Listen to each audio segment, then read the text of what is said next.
નમસ્કાર વિદ્યાર્થી મિત્રો, આજે આપણે સંસ્કૃતમાં પાઠ 8 કાષાયાણામ કહ અપરાધઃ એ જોઈશું. કાષાયાણામ એટલે ભગવા વસ્ત્રોનો કોડ અપરાધઃ એમ છે. અહીંયા એની સંધિ છૂટી પડશે. કહ વત્તા અપરાધઃ એટલે 100 અપરાધ. કાષાય વસ્ત્રમનો અર્થ થાય છે ભગવું વસ્ત્ર. અહીંયા કાષાયાણામ એટલે એ ષષ્ઠી વિભક્તિ બહુવચન છે. તો આ શીર્ષક જે છે એ કહેવા માંગે છે ભગવા વસ્ત્રોનો શું અપરાધ. એટલે કે શીર્ષક પ્રશ્નથી જ શરૂ થાય છે કે ભગવું વસ્ત્ર શા માટે, કે ભગવા વસ્ત્રો જે છે એનો અપરાધ શું છે એમ કહેવા માંગે છે. હવે આપણે જોઈએ છીએ કે આપણા દેશમાં ભગવા વસ્ત્રો કોણ ધારણ કરે છે. તો આવા મંદિરના પૂજારીઓ હોય, કોઈ સંત લોકો હોય, એ બધા જે છે ભગવા વસ્ત્રો ધારણ કરતા. ભગવા વસ્ત્રો એટલે કેસરી રંગના વસ્ત્રો જે છે એ ધારણ કરતા હોય છે. તો આ જે પાઠ છે એ પાઠમાં એક ભગવા વસ્ત્રધારી સંન્યાસી જે છે એ સંન્યાસી સાથે ગાંધીજીની જે વાતચીત છે એની વાત. પહેલાં તો આપણે અહીં જોઈશું કે મહાત્મા ગાંધીજી સાથે કાકા સાહેબ કાલેલકરે ઘણા સમય સુધી કાર્ય કર્યું હતું. અનેક વર્ષો તેમણે મહાત્મા ગાંધીજી સાથે રહેવાનો, ફરવાનો, વિચાર વિમર્શ કરવાનો અવસર મળ્યો કાકા સાહેબને. હવે આ રીતે ગાંધીજી સાથે એ રહ્યા હતા, ફર્યા હતા, વાતચીત કરી હતી. તો એવી જે બધી સાથે રહેવાનો જે અવસર એટલે કે સમય મળ્યો હતો, એવા સમયોમાં ગાંધીજી વિશેની કેટલીક ઘટનાઓ જે છે એના સાક્ષી જે છે એ કાકા સાહેબ કાલેલકર રહ્યા હતા. તો એને કાકા સાહેબ કાલેલકરે ગાંધીજીની જે વાતો છે, ગાંધીજી સાથે જે રહ્યા છે, અને એને કારણે ગાંધીજીની જે પ્રતિભા જે છે એમાંથી અનેક પ્રતિભાવો જે છે એને કાકા સાહેબે એક સરસ એવો આકાર આપવાનો પ્રયત્ન જે છે એ આ પાઠમાં કર્યો છે. તો કાકા સાહેબ દ્વારા ગુજરાતી ભાષામાં લખાયેલી આવી જ એક ઘટના જે છે, જે ગાંધીજી સાથે રહ્યા, એમના સાથે રહેવામાં જે ઘટના, એનું વર્ણન જે છે એ એમણે કર્યું હતું. તો એનું સંસ્કૃતમાં અનુવાદ તેમજ જરૂરી સંપાદન કાર્ય કરીને આ પાઠ જે છે એ તૈયાર કરવામાં આવ્યો છે. તો આ તમારે યાદ રાખવાનું છે કે કાકા સાહેબ સાથે ગાંધીજી રહ્યા હતા, એમની સાથે ફર્યા હતા અને એમની સાથે વિચાર વિમર્શ કર્યો હતો. તો આવી કેટલીક ઘટનાઓ એમને યાદ હતી અને એવી જ ઘટનાઓને પોતાની સાહિત્યિક પ્રતિભાથી એમણે એક આકાર આપ્યો છે.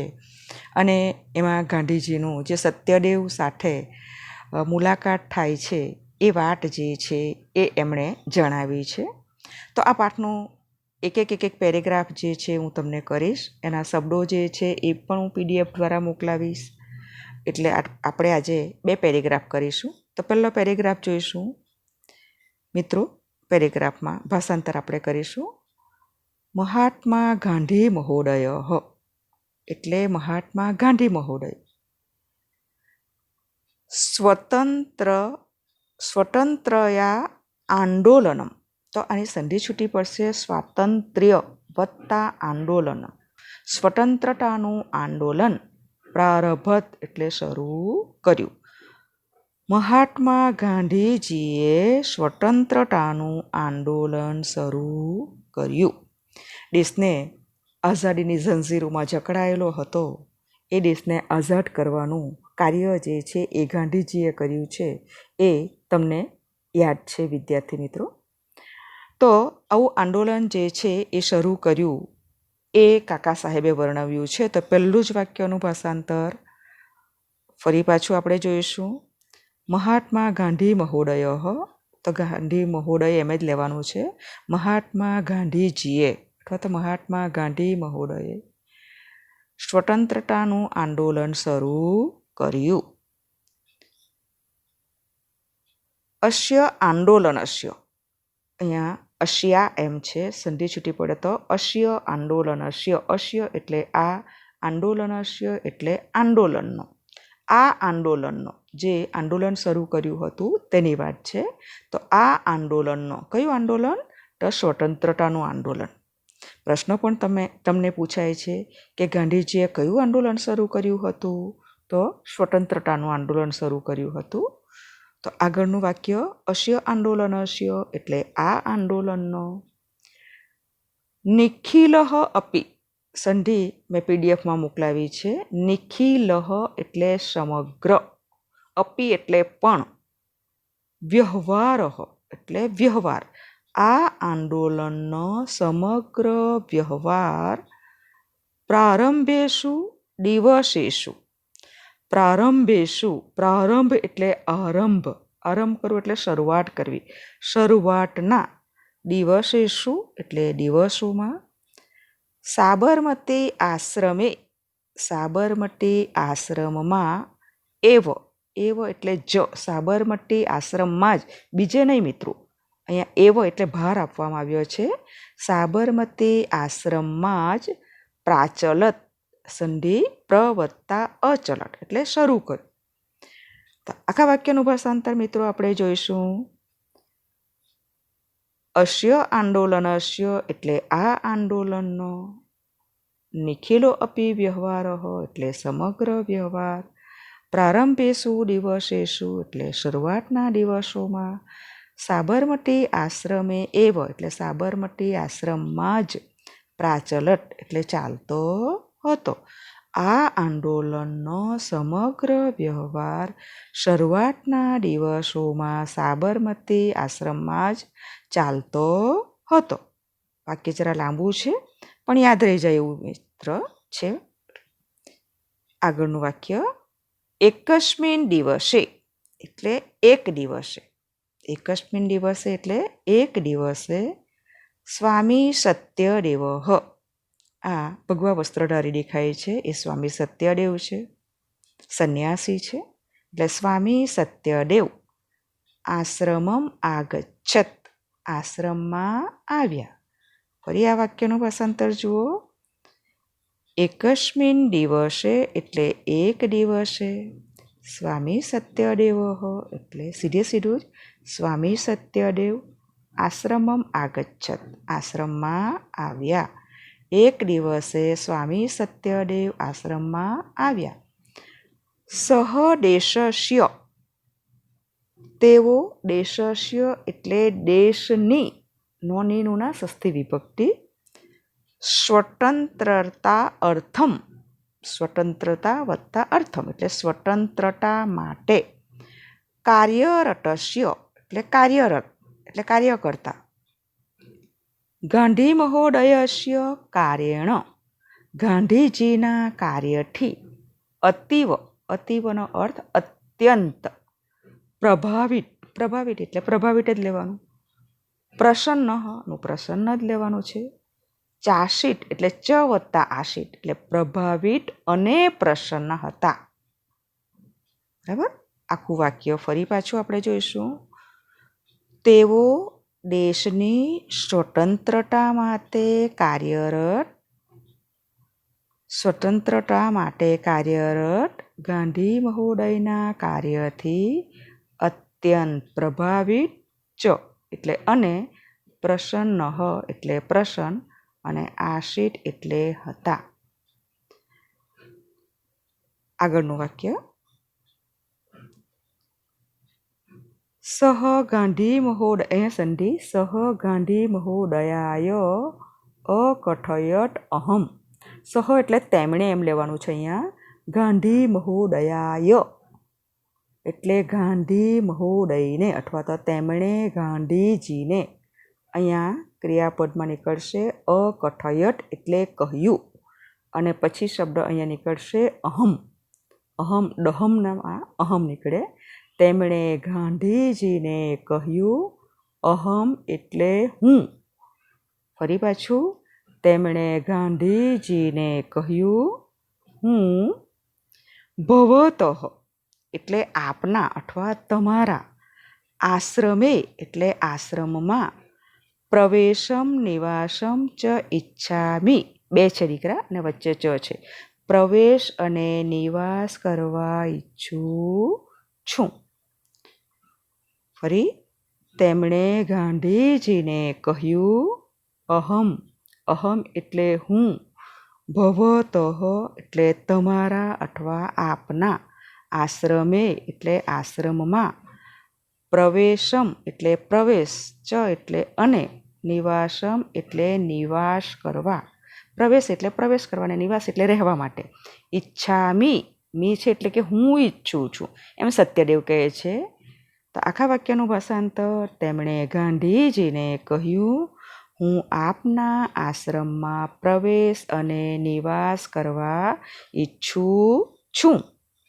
આગળનું વાક્ય જોઈશું મિત્રો.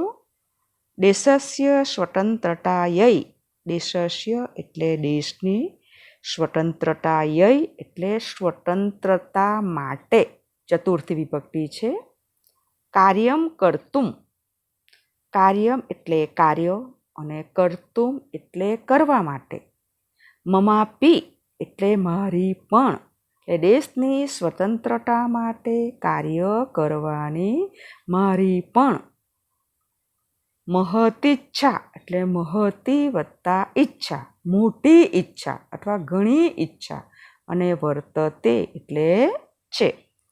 એ છે કે દેશની સ્વતંત્રતા માટે કાર્ય કરવા માટે મારી પણ મોટી ઈચ્છા છે, અથવા તો દેશની સ્વતંત્રતા માટે કાર્ય કરવાની મારી મોટી ઈચ્છા છે. બરાબર, એક પેરેગ્રાફનું ભાષાંતર થઈ ગયું. તમારે ફરી પાછું જોવું હોય તો રિવાઇન્ડ કરીને જોઈ લેજો મિત્રો. આગળનો પેરેગ્રાફ, સત્યદેવસ્ય પ્રસ્તાવમ એટલે સત્યદેવનો પ્રસ્તાવ, ગાંધી મહોદય સ્વીકૃતવાન, ગાંધીજીએ સ્વીકાર્યો. ફરી એ જ વાક્ય જુઓ. સત્યદેવસ્ય પ્રસ્તાવમ, સત્યદેવનો પ્રસ્તાવ, ગાંધી મહોદય સ્વીકૃત્વા એટલે ગાંધીજીએ સ્વીકાર્યો. આગળનું વાક્ય, ગાંધી મહોદય અકથયત, ગાંધીજીએ, અકથયત એટલે કહ્યું, ગાંધીજીએ કહ્યું. શું કહ્યું આગળ આવશે? અહીંયા અવતરણ ચિહ્નમાં સાધુ, સાધુનો અર્થ સરસ અથવા તો સારું.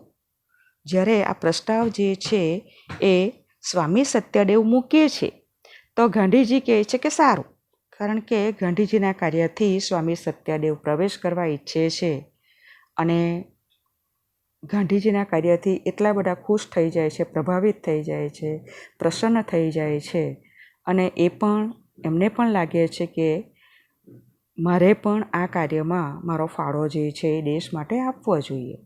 એટલા માટે ગાંધીજીને કહે છે કે દેશની સ્વતંત્રતા માટે કાર્ય કરવાની મારી ઘણી ઈચ્છા છે અથવા તો મોટી ઈચ્છા છે. હવે આ જે એમનો પ્રસ્તાવ હતો એ ગાંધીજીને કહે છે અને ગાંધીજી એ પ્રસ્તાવ સ્વીકારે છે અને કહે છે સાધુ, સાધુ એટલે સારું. આગળનો શબ્દ સ્વાગતમત્ર એટલે સંધિ છૂટી પડશે. સ્વાગતમ અત્ર, અત્રનો અર્થ થશે અહીં. સ્વાગતમ એટલે સ્વાગત અને ભવતઃ એટલે તમારું અથવા આપનું. અહીં આપનું સ્વાગત છે. ફરી પાછું એ જ ભાષાંતર. સાધુ એટલે સારું, અહીંયા અત્ર શબ્દ નીકળશે, અત્ર એટલે અહીં, ભવતઃ એટલે તમારું, સ્વાગતમ એટલે સ્વાગત છે.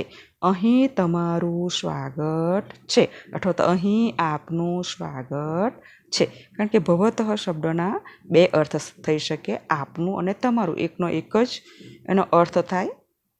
આગળનું વાક્ય જોઈશું. આ સંધિ યાદ રાખો. આશ્રમોદયમ એટલે આશ્રમ વત્તા અયમ, અયમનો અર્થ થાય છે આ. આશ્રમ એટલે આશ્રમ, આ આશ્રમ. ભવત, ભવત એટલે આપનો, એવ એવોનો અર્થ થાય છે જ, ભાર આપવા માટે. આ આશ્રમ આપનો જ છે. આટલું જ વાક્યનું ભાષાંતર. આ આશ્રમ આપનો જ છે. આગળ કહે છે કિંતુ. કિંતુ એટલે પરંતુ. આશ્રમ પ્રવેશાત પૂર્વમ. આશ્રમમાં પ્રવેશતા પૂર્વમ. પૂર્વમ એટલે પહેલાં.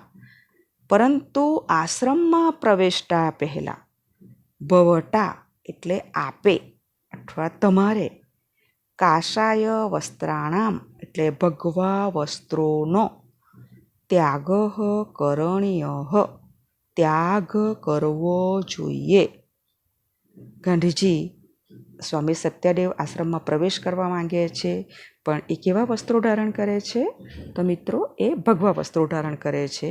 તો ગાંધીજી કહે છે કે ભાઈ આ સારું છે, પરંતુ આ આશ્રમ પણ તમારો જ માનજો, પણ આશ્રમમાં પ્રવેશતા પહેલાં તમારે ભગવા વસ્ત્રોનો ત્યાગ કરવો જોઈએ, એવું કહે છે.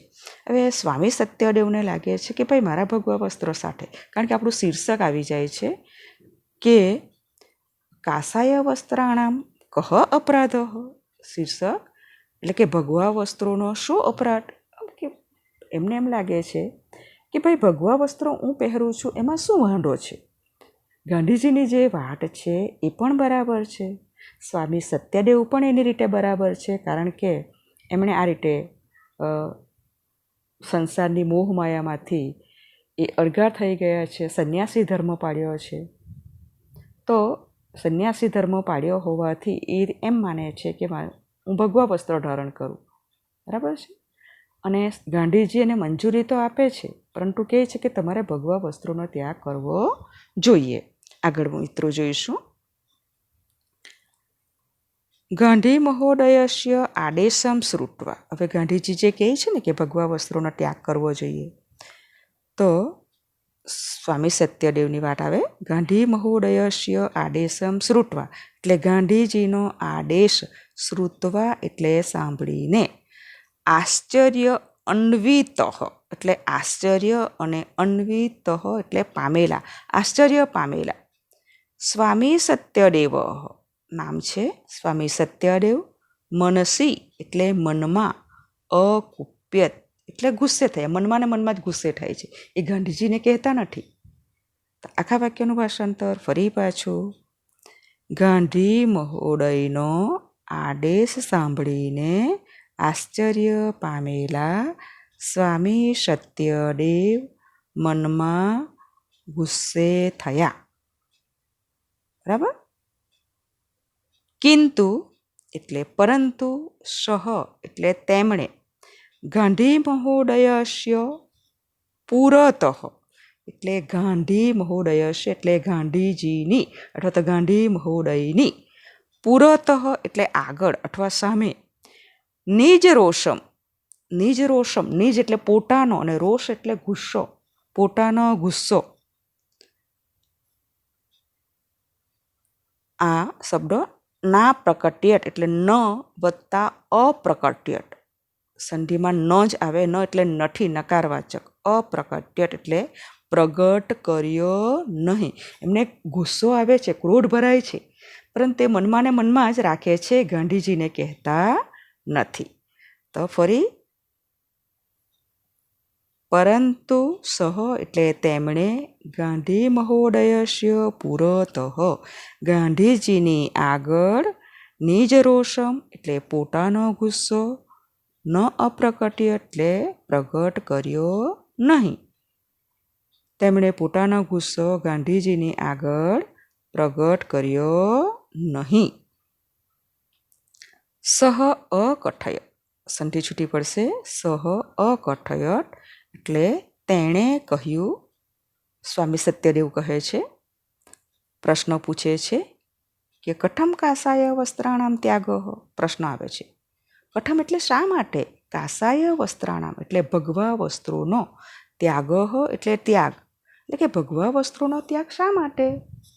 એમણે કારણ જાણવું હતું એટલે પૂછે છે કે સહ અકથયત એટલે તેમણે કહ્યું.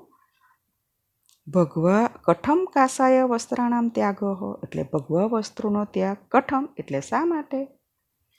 ફરી બીજો પ્રશ્ન કરે છે, કાસાયા વસ્ત્રાણામ કહ અપરાધ. આપણું શીર્ષક આવી ગયું મિત્રો. એટલે કે ભગવા વસ્ત્રોનો કહ અપરાધ એટલે શું અપરાધ, એટલે કે મેં ભગવા વસ્ત્રો ધારણ કર્યો છે તેનો શું અપરાધ છે એમ કહે છે. પ્રશ્ન કરે છે ગાંધીજીને. તેમણે કહ્યું, ભગવા વસ્ત્રોનો ત્યાગ શા માટે? ભગવા વસ્ત્રોનો શો અપરાધ?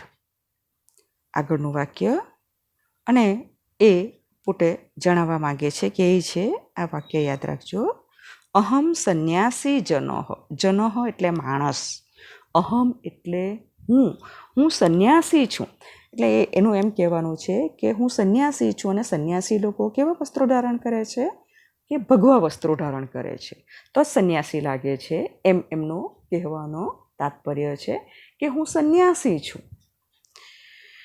અને આગળ કહે છે, સંન્યાસી નહ એટલે સંન્યાસીઓ કાસાય વસ્ત્રાણી પરિધારયંતી. ભગવા વસ્ત્રો ધારણ કરે છે. સ્વામી સત્યદેવનું કહેવાનું છે, જ્યારે ગાંધીજી સ્વામી સત્યદેવને ભગવા વસ્ત્રોનો ત્યાગ કરવાનું કહે છે, ત્યારે ગાંધીજીનો આ આદેશ સાંભળીને સ્વામી સત્યદેવ મનમાં ગુસ્સે થાય છે, પરંતુ તે ગાંધીજીને કહેતા નથી અને કહે છે ત્યારે બે પ્રશ્ન કરે છે, ભગવા વસ્ત્રોનો ત્યાગ શા માટે અને ભગવા વસ્ત્રોનો શો અપરાધ? આ બે પ્રશ્ન ગાંધીજીને સ્વામી સત્યદેવ કહે છે અને પછી પોતાની વાત જણાવે છે કે છે, અહમ સંન્યાસી જનઃ. હું સંન્યાસી છું અને સંન્યાસીનઃ કાસાય વસ્ત્રાણી પરિધારયંતી. અને સંન્યાસીઓ ભગવા વસ્ત્રો ધારણ કરે છે. આવું કહેવાનું સ્વામી સત્યદેવનું છે. આગળ, અહમ કાસાય વસ્ત્રાણામ ત્યાગમ કર્તુમ કથમ પ્રવૃત્તો ભવામી. અહમ એટલે હું, કાસાય વસ્ત્રાણામ ભગવા વસ્ત્રોનો, ત્યાગમ એટલે ત્યાગ, કર્તુમ એટલે કરવા માટે, કથમ એટલે કેવી રીતે, પ્રવૃત્તો ભવામી એટલે પ્રવૃત્ત થાવ અથવા તૈયાર થાવ. એટલે એમનું કહેવાનું છે કે હું તો ભગવા વસ્ત્રો જ ધારણ કરું અને હું સંન્યાસી છું અને સંન્યાસીઓ ભગવા વસ્ત્રો ધારણ કરે છે, તો હું ભગવા વસ્ત્રોનો ત્યાગ કેવી રીતે કરી શકું એમ કહે છે. બરાબર, એમનું કહેવાનું તાત્પર્ય છે કે સંન્યાસીઓ ભગવા વસ્ત્ર ધારણ કરે છે અને હું સંન્યાસી છું, તો ભગવા વસ્ત્રોનો ત્યાગ કેવી રીતે કરી શકું એમ કહેવા માંગે છે. ફરી પાછું આ વાક્ય મિત્રો જોઈશું આપણે. અહમ સંન્યાસી જનઃ. હું સંન્યાસી છું. સંન્યાસી નઃ કાસાય વસ્ત્રાણી પરિધારયંતી. સંન્યાસીઓ ભગવા વસ્ત્રો ધારણ કરે છે. અહમ કાસાય વસ્ત્રાણામ ત્યાગમ કર્તુમ કથમ પ્રવૃત્તો ભવામી. હું ભગવા વસ્ત્રોનો ત્યાગ કરવા માટે કેવી રીતે પ્રવૃત્ત થાઉં. બરાબર, તો અહીં આ બે પેરેગ્રાફનું ભાષાંતર મિત્રો થઈ ગયું છે. તમે ફરીને આ ભાષાંતર શીખજો. આગળનું પેરેગ્રાફનું ભાષાંતર પછીના વિડીયોમાં હું તમને મોકલાવીશ મિત્રો. શબ્દાર્થ અને આ બે પેરેગ્રાફનું ભાષાંતર હું મોકલાવી રહી છું. શબ્દાર્થ અને ભાષાંતર જરા જોતા જજો. આભાર મિત્રો.